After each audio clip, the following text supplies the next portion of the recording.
Hi everyone, today we are going to be discussing Math Standard 4.10 using symbolic notation. In the curriculum framework, 4.10 can be found on pages 25 and 26.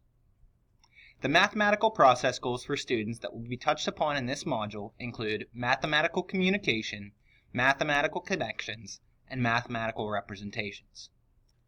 Now we will look at the relevant essential knowledge and skills.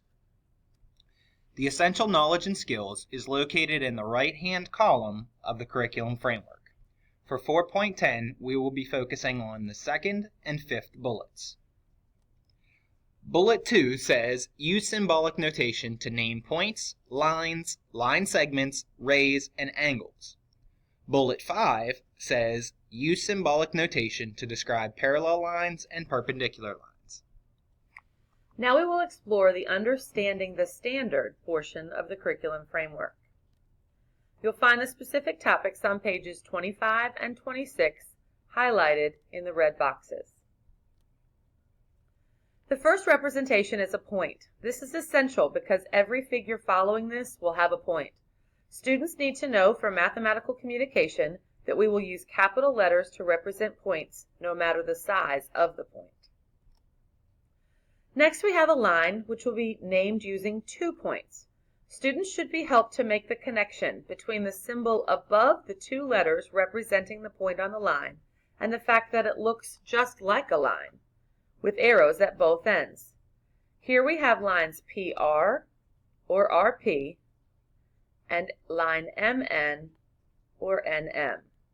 It's important to draw lines in all directions so students don't have a misconception that lines are always horizontal or vertical. Here we have a line segment, or part of a line. Students should make the connection between the segment above the letters and the fact that it looks just like a segment. Students should also understand that mathematicians communicate in these symbols and should be able to look at that and say segment AB.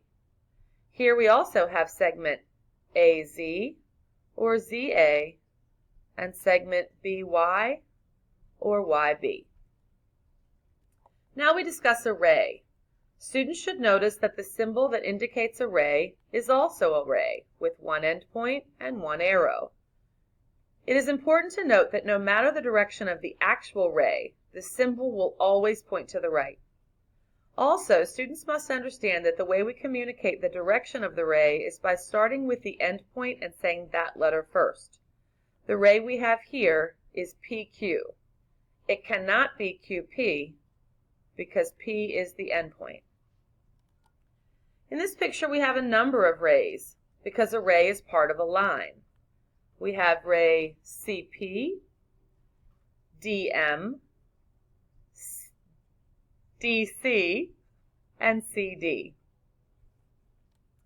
We have a number of representations to communicate the name of an angle.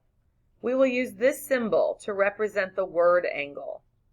Here we have angle G, here is angle 1, and here we have angle M, which can be named with just one letter, even though there are 3 marked. If we're going to use the 3 letters, we must place the vertex in the middle.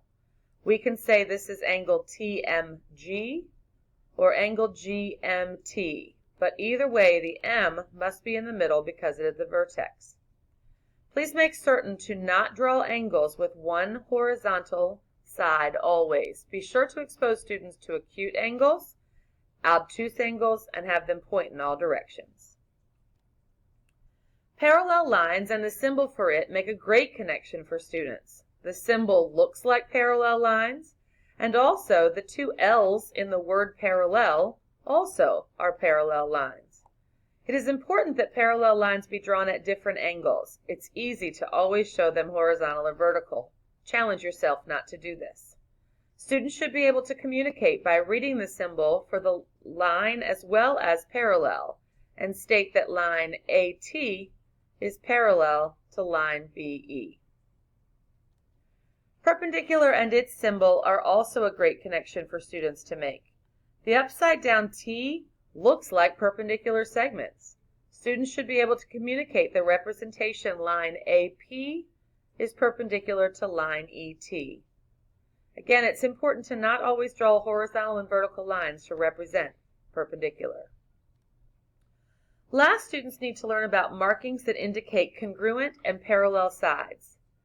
The hash or hatch or tick marks here indicate the lengths are the same or that this is an isosceles trapezoid. Here they indicate that the sides are equal, but not equal to the sides that have a different number of marks. The arrows indicate parallel sides. Again, 2 arrows show parallel to a side that also has 2 arrows.